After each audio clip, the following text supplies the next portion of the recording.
Syarat pertama untuk kita bisa mencintainya adalah menerima kehadirannya. Kata Syekh Abdul Qadir Jailani, betapa sangat beruntung kalian jika bersesuaian kehendakmu dengan kehendak Allah, terus kalian mencintainya. Tetapi ingatlah, engkau yang telah mengaku mencintai Allah, ada banyak syarat di sana.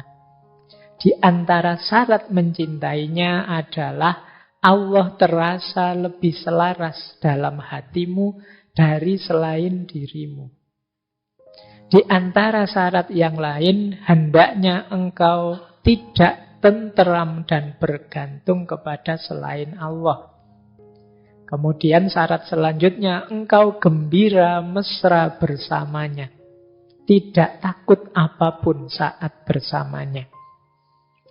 Bila kecintaan pada Allah bersemayam di kalbu seorang hamba, ia senantiasa akan serba mesra bersamanya dan membenci apa yang mengganggunya. Jadi kata Syekh Abdul Qadir Jailani, ada syaratnya. Mengapa sih kok Pak saya jatuh cinta pada Allah itu sulit?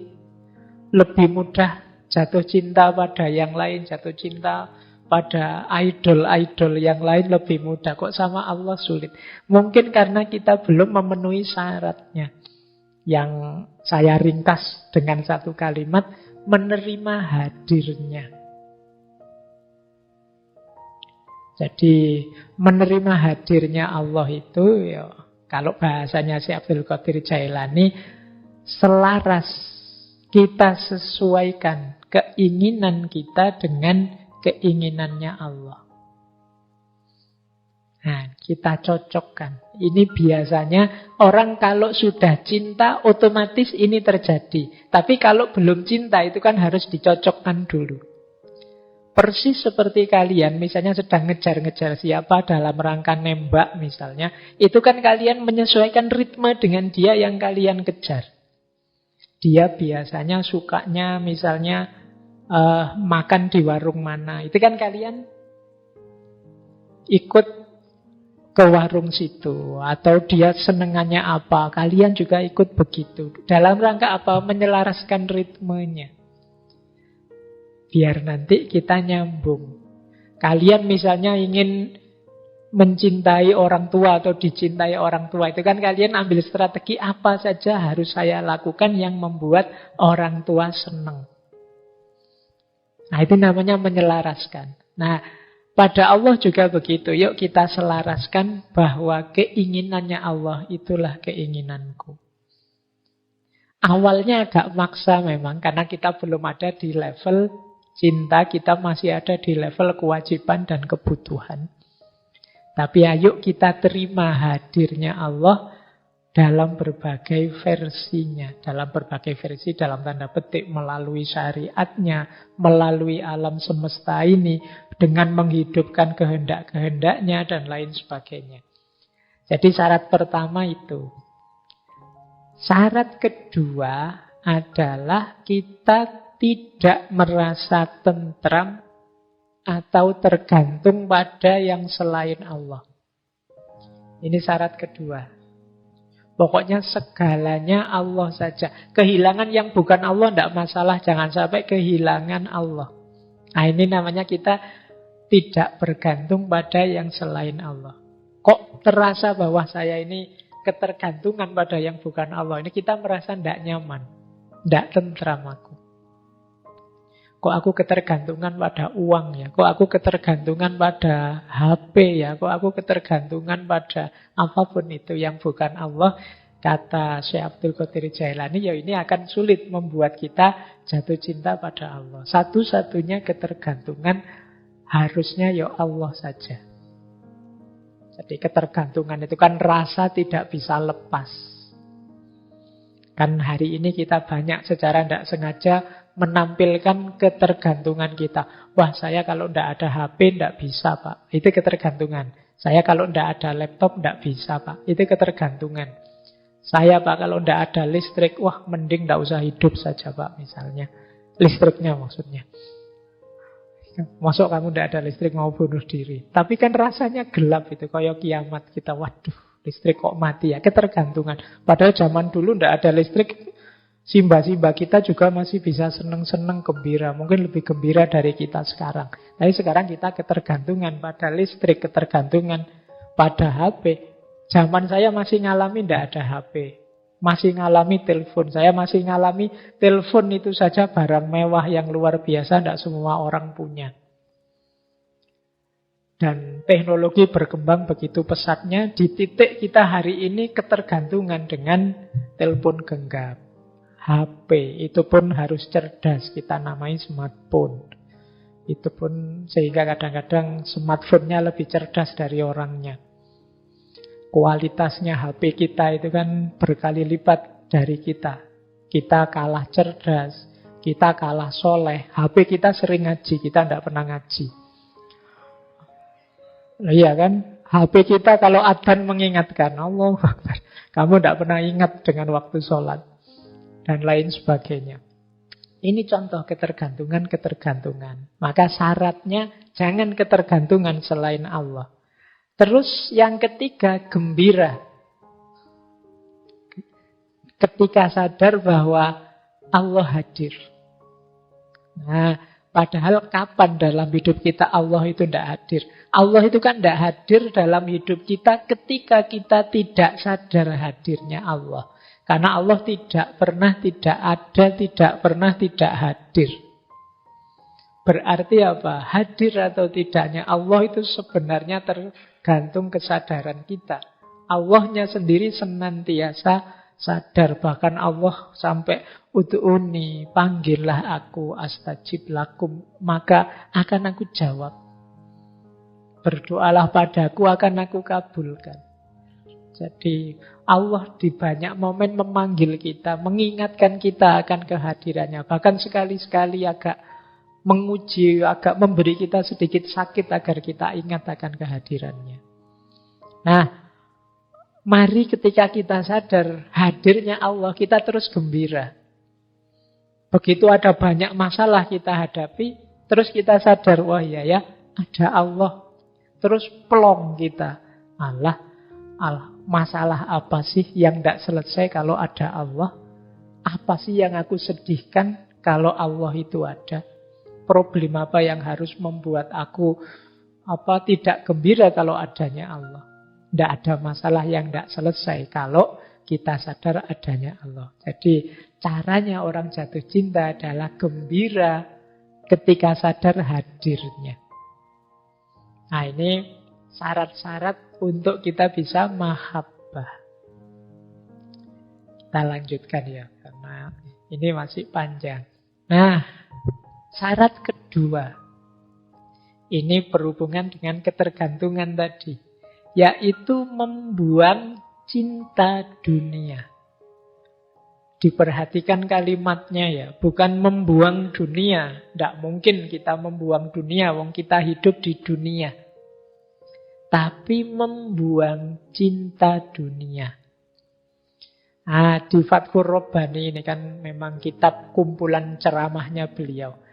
Jadi Syekh Abdul Qadir Jailani menyatakan, wahai kaumku, sesungguhnya yang membuatmu putus dari makrifat kepada Allah dan mengenal para walinya adalah karena kesenanganmu pada dunia, ambisimu pada dunia, kecintaanmu berlomba menumpuk kekayaan.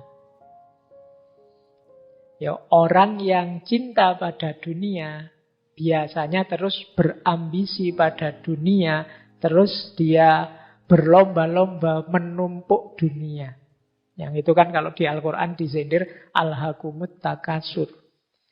Jadi menumpuk harta kekayaan dunia itu seperti orang yang haus dan minum terus-menerus dan hausnya tidak hilang. Makanya terus ingin minum terus, tidak ada akhirnya. Orang dengan ciri ini ya sulit dia akan sadar hadirnya Allah atau membelokkan orientasi hidupnya menuju Allah. Jadi sudah salah orientasi. Maka itu Syekh Abdul Qadir Jailani selanjutnya mengingatkan, siapa yang hatinya ditempati rasa dunia, lenyap sifat waroknya. Warok itu kalau dalam tasawuf wirai, jadi keterjagaan diri. Jadi warok itu orang yang sangat terjaga, baik dari dosa kecil apalagi dosa besar. Termasuk dari hal-hal yang tidak patut, tidak etis, tidak beradab. Ini orang warok. Jadi melakukan yang tidak pantas saja, yang tidak etis, tidak estetik saja dia menghindar. Apalagi yang dosa, apalagi yang salah. Ini orang warok. Jadi orang yang menjaga kehormatannya. Nah, orang itu bisa wirai kalau dia tidak cinta dunia. Begitu dia cinta dunia, biasanya daya waroknya hilang. Daya penjagaan dirinya longgar. Cenderung kemudian jadi permisif. Yang penting enak. Yang penting untung. Yang penting nyaman. Ini kan yang ditawarkan oleh dunia semua. Nah, jadi kata Syekh Abdul Qadir Jailani, orang yang cinta dunia, lenyaplah waroknya. Bahkan yang tinggal hanyalah antara halal dan haram saja. Asal halal tidak apa-apa loh. Ini halal kan Pak? Kan kita sering begitu. Berhenti di halal haram saja. Ya halal haram itu standar minimal. Kalau di agama ini kan aspek hukum. Di atas itu masih ada moral, masih ada etik. Bahkan di atas itu ada pantas, tidak pantas, estetik. Orang yang hanya selesai di level halal haram, ya kurang jauh mainnya. Jadi kalau hanya itu saja, halal haram saja. Mana dalil halalnya, mana dalil haramnya. Kalau hanya di titik ini saja, kurang luas, kurang jauh. Ya ndak keliru, tapi kurang banyak. Misalnya kalian sholat itu, kalau laki-laki yang mazhab Syafi'i, dari pusar sampai lutut. Loh itu kan kalau kalian sholat pakai sarung terus cingkrang saja, yang penting udelnya ditutupi, dengkulnya ditutupi, sampai dengkul itu saja. Jadi kalian pakai short itu, yang celana pendek potongan itu, ndak pakai atasan juga ndak apa-apa. Loh itu kan halal. Itu kan boleh, memang auratnya itu. Terus kalian berangkat ke masjid pakai gitu, baris paling depan. Kalau orang negur, kamu sholat kok begitu? Loh kan auratnya cuma udel sampai dengkul. Ini sudah ketutup, berarti boleh dong. Iya. Kita tidak bisa marah pada dia, memang hukumnya begitu. Tapi kan di level lebih tinggi mungkin etika, level lebih tinggi lagi mungkin norma adat, kepantasan, bahkan nilai estetik. Pakai sarung pun, nutup pun, itu kalau tidak estetik kan juga berhubungan dengan iffah dan warok tadi, kehormatan diri. Jadi makanya kalau yang seperti ini biasanya sulit untuk sampai pada terminal mahabbah, cinta pada Allah. Apalagi hanya berhenti di halal haram. Biasanya yang berhenti di halal haram stuck di situ, kaku di situ. Bukan berarti boleh nabrak halal haram. Tidak, bukan nabrak, melampaui. Melampaui itu jangan sekedar halal haram dong hitungannya. Harus lebih panjang dari itu. Nah ini cara memahaminya seperti itu, yang disampaikan Syekh Abdul Qadir Jailani ini. Akibatnya apa sih kalau orang yang semacam ini, dia lenyap rasa malunya di hadapan Tuhan. Tidak sadar Tuhan mengawasinya. Enggan muraqabah. Muraqabah itu rasa selalu diawasi oleh Allah. Itu namanya muraqabah. Kita sering tidak sadar Allah itu mengawasi kita terus. Orang yang sadar terus diawasi Allah berarti orang yang mampu bermuraqabah. Yang kayak tadi misalnya yang sholat hanya dengan pakai celana pendek tadi, itu kan bahasa kita kasarnya apa ndak malu. Ndak sadar bahwa Allah itu melihat.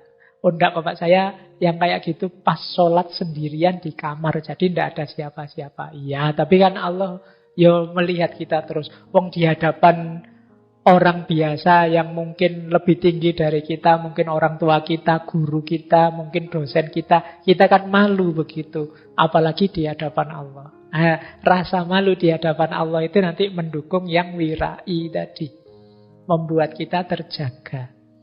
Ini nanti akan jadi syarat munculnya rasa cinta kepada Allah. Kalau kita merasa diawasi terus oleh Allah, ya lama-lama rasa cinta pada Allah itu tumbuh. Orang Jawa kan bilang tresno itu jalaran saka kulino. Ya kayak teman-teman itu, mungkin ada yang suka berorganisasi ya, yang awal-awal berorganisasi sih biasa, tapi karena sering mengawasi, sering saling melihat, lama-lama jatuh cinta.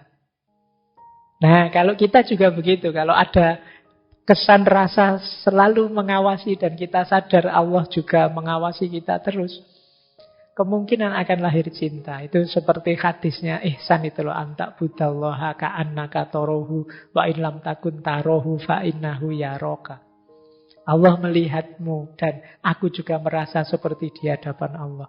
Loh, lihat-lihatan itu kan lama-lama ya bisa jatuh cinta. Kalau tidak percaya boleh praktek. Kalau kamu pengen yang kamu kejar bisa jatuh cinta padamu, tampillah sering-sering di depan dia. Ya, nanti lama-lama mungkin bisa tampak oleh dia bahwa ada dikit-dikit bagian dari dirimu yang menarik. Jadi entah apanya itu. Mungkin satu ketika ada pernyataan, wah baru sadar aku kamu menarik misalnya. Kapan aku menarik? Kalau kamu tidak beredar di depanku. Oke, kita lanjutkan.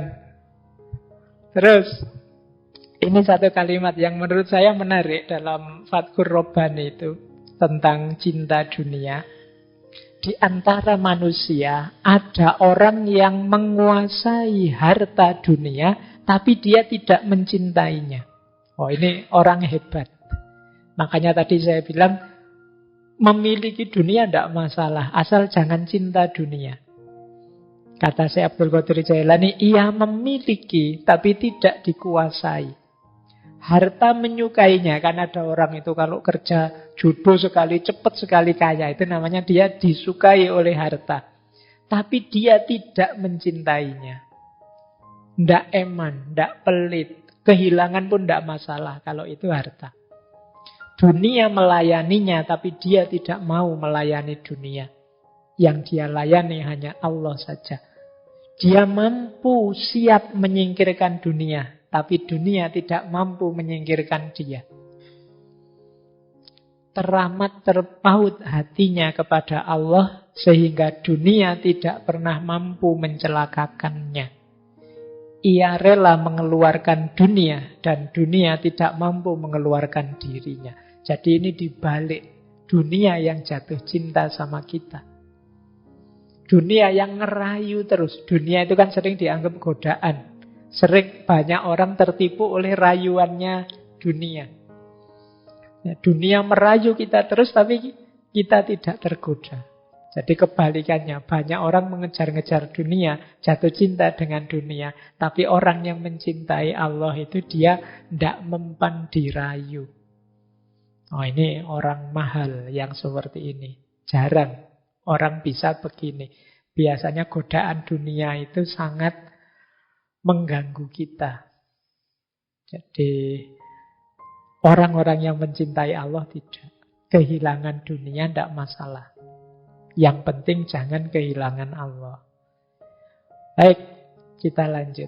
Ada cerita di Fathur Rabbani itu, terus ada orang tanya pada Syekh Abdul Qadir Jailani, bagaimana kalau aku sudah terlanjur cinta dunia? Karena sejak awal kita ini kan memang dibiasakan untuk tergantung pada banyak hal yang duniawi. Nah, ini kan kita terlanjur cinta dunia. Syekh Abdul Qadir Jailani menjawab, wahai orang yang bertanya, wahai peminta, jika engkau menatap sesuatu dengan mata hatimu sampai batas keburukan dunia, tentu engkau mampu mengeluarkan dunia dari hati. Tetapi jika engkau menatap dunia hanya menggunakan mata kepala, tentu tertipu oleh warna-warni yang menghias keburukannya. Sudah barang tentu engkau tidak akan pernah mampu mengusir dunia dari hati dan berzuhud di dunia. Padahal dia membunuhmu seperti para pembunuh. Perangilah nafsumu sampai benar-benar tentram. Jika engkau merasa tentram, niscaya engkau akan mampu melihat aib dunia dan mampu menerapkan zuhud di sana. Jadi ini nasihatnya Syekh Abdul Qadir Jailani, biar kita tidak tertipu oleh dunia, tidak jatuh cinta dengan dunia, ayo kita membacanya lebih dalam. Jangan hanya dilihat penampilan dunia saja, karena penampilannya dunia itu sering menipu. Kebaikan, keindahan apapun yang duniawi itu pada akhirnya akan susut. Pada akhirnya akan lapuk. Tidak ada yang tahan lama. Apakah itu kecantikan, apakah itu kekayaan, harga, jumlah, apakah itu jabatan, tidak ada yang hakiki. Dalam keindahan dunia bertaburan keburukan-keburukannya kalau kita mau membaca lebih dalam. Nah, kebalikannya tadi ya, kalau kita sering ketemu terus jatuh cinta karena melihat keistimewaannya. Khusus untuk dunia, justru carilah sudut-sudut negatifnya yang membuat kita tidak jatuh cinta pada dunia. Dan itu banyak, cuma tidak kelihatan. Kita sering tertipu oleh tampilannya yang membuat kita terlena, membuat kita nyaman, membuat kita tertipu. Nah, jadi ya ini tips dari Syekh Abdul Qadir Jailani ini. Enak ya kalau saya ceramahkan begini, cuma kalau dijalankan ya wallahu a'lam. Lancar ngomongnya, menjalankannya itu puyeng.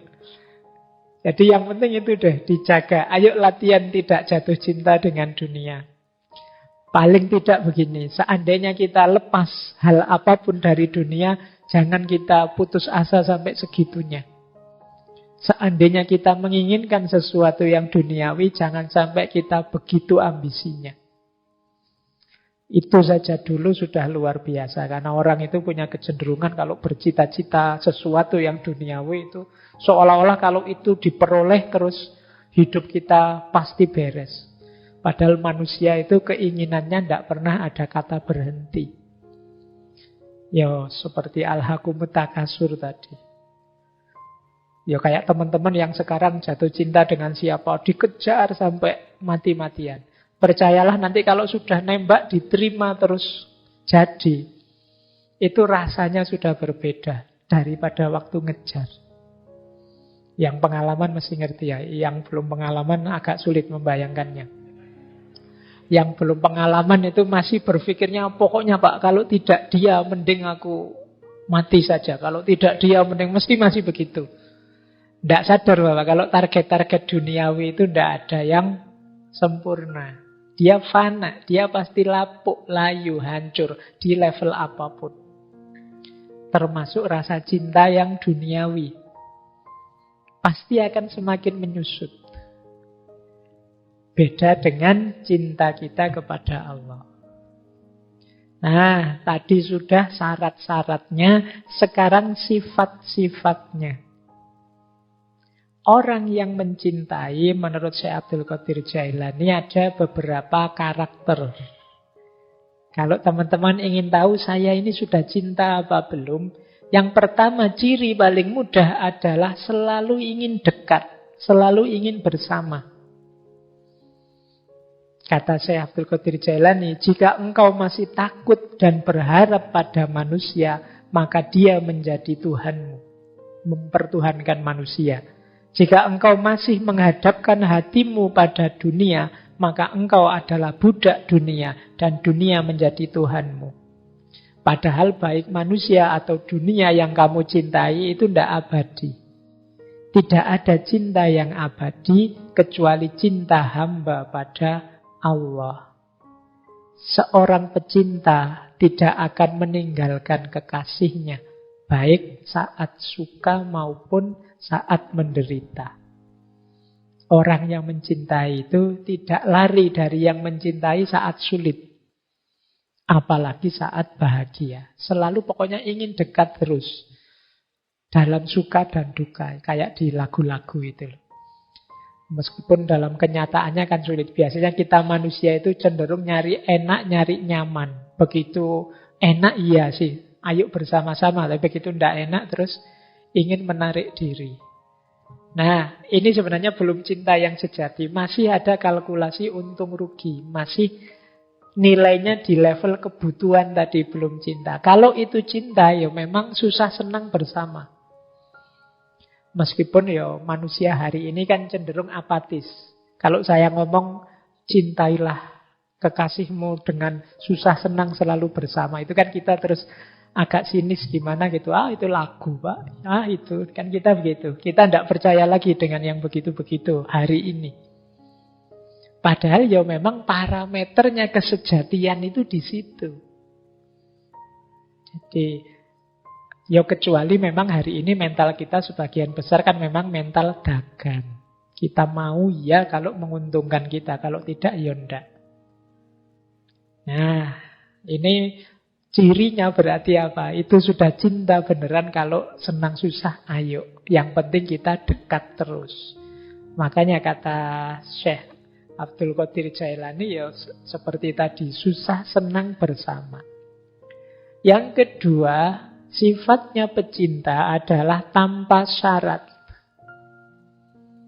Kata Syekh Abdul Qadir Jailani, wahai para pendusta, engkau mencintai Allah ketika mendapat nikmat. Tetapi ketika mendapat bencana, engkau lari dari Allah, seakan-akan putus cinta dengan Allah.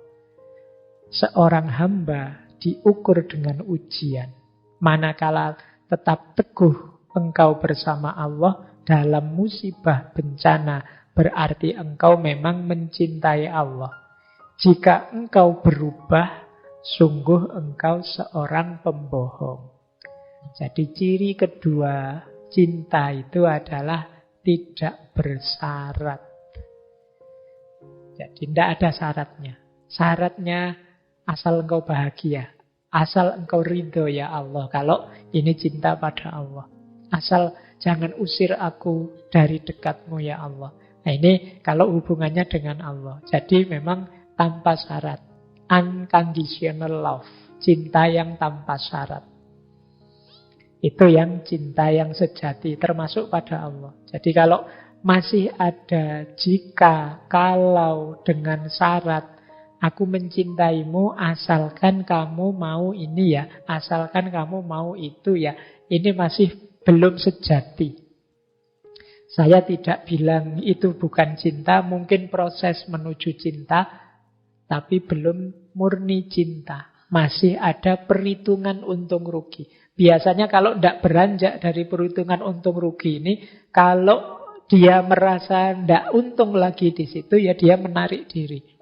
Atau syarat-syaratnya tidak terpenuhi, dia menarik diri.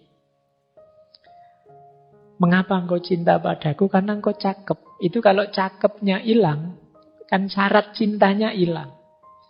Karena engkau kaya. Itu kalau kayanya hilang, syarat cintanya hilang. Berarti ya cintanya ikut hilang.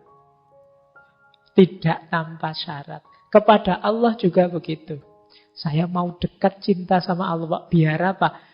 Biar kalau saya ingin apa-apa terkabul semua. Bayangkan kalau saya minta ini terpenuhi, minta itu terpenuhi, asik sekali. Jadi Allah itu kita posisikan kayak lampunya Aladin. Itu kan di kisah 1001 malam itu kan ada simbol sindiran yang luar biasa pada kita, namanya Aladin. Ini pengarangnya luar biasa, 1001 malam itu tokohnya adalah Aladin, orang yang berpegang pada agama. Tapi tujuannya apa? Biar dapat lampu yang apapun keinginannya terpenuhi. Jadi kadang-kadang Allah itu kita posisikan kayak lampu ajaib. Jadi kalau kita sedang butuh, kita gosok-gosok, kita ya Allah, semoga akan ngono terus. Dia hanya kita jadikan alat pemenuh keinginan kita saja. Relasi kita dengan Allah harusnya kan kita ini hambanya, Allah yang merintah kita. Tapi kita sering, kitalah yang merintah-merintah Allah. Sehingga kalau tidak terpenuhi kita marah-marah. Ya Allah, kan saya sudah minta cum laude, Mas. Masa lulusnya kok IP-nya cuma sekian? Apakah engkau tidak tahu maksudnya cum laude itu apa ya Allah? Jangan kamu begitu. Jadi kita sering memposisikan Allah begitu. Allah itu seperti lampu wasiatnya Aladin. Nah, ayo latihan kita levelnya lebih tinggi sedikit. Hubungan kita dengan Allah dasarnya cinta.